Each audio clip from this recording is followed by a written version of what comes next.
The humanitarian and protection challenges presented by the crisis in the Lake Chad region remains urgent and require active collaboration by affected countries to bring relief and stability to the region.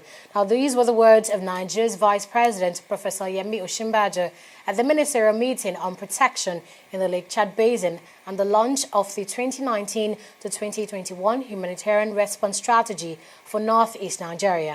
TV360's Tunji Oye has the report. Of insurgency in Nigeria with the crisis extending to our neighbors. No thanks to the gradual decline of the Lake Chad, which has also contributed to the humanitarian crisis and the economic hardship in the sub-region. Here in this hall, the four affected countries of Nigeria, Cameroon, Chad, and Niger are meeting.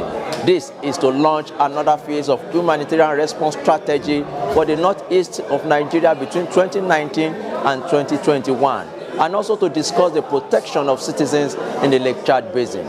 It is now evident that the Lake Chad itself has become considerably reduced in size.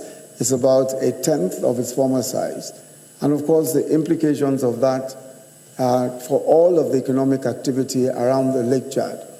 And of course, this in itself, on account of climate change and all of those and all of the related problems, has played a significant role in diminishing the economic opportunities around the Lake Chad Basin.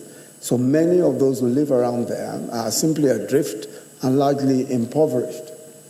There are, of course, also, as we've heard already, clear links between the weak socioeconomic state of affairs in that area and the Boko Haram insurgency over the last decade.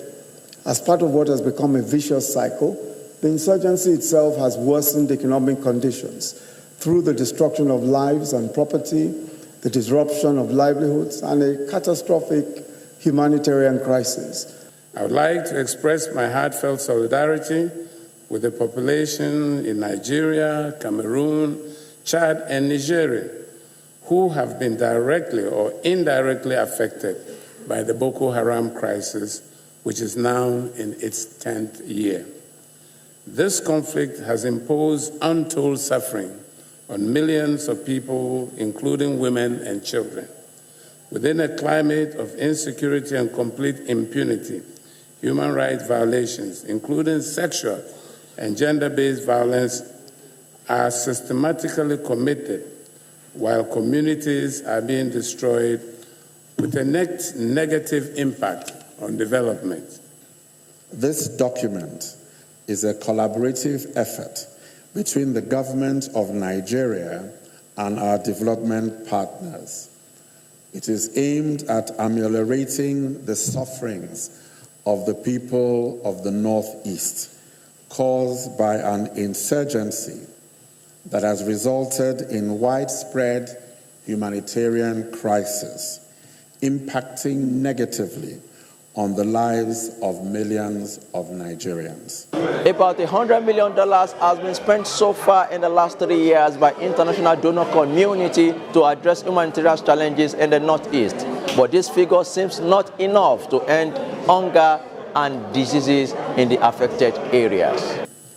The end of 2018 and the beginning of 2019 has probably been the most challenging period for the humanitarian response since those dark days of 2016. Since November, almost 80,000 people have been newly displaced. Humanitarian agencies have lost access to over 100,000 people. Humanitarian facilities, including health centres and schools, have been burnt, looted and destroyed. Thousands of refugees are fleeing into Cameroon and Chad, and 2 young aid workers were brutally murdered. As we look towards 2019, and dare I say cast our eyes even beyond the imminent elections, I think it is worth drawing out 3 lessons that we have learnt over the past 3 years regarding humanitarian action here in Nigeria. Who is actually at the core of what we are talking about here, and it is the civilians who bear the brunt of the insecurity that we have seen since 2009 and that has affected and spilled over also into neighboring countries, into those 4 countries that are represented here today. And it is these civilians that bear the brunt of it. And we will hear the statistics. It's at least 7.1 million people in the 3 states of northeast Nigeria, Borno, Adamawa, and Yobe, that are in need of humanitarian assistance. The 4 countries have once again agreed to collaborate in putting an end to insurgency in the northeast of Nigeria and around the borders. This is to address the rising cases of displaced persons and minimize the increasing rate of refugees in the affected countries. From Abuja, Sunji Oye, TV 360 News.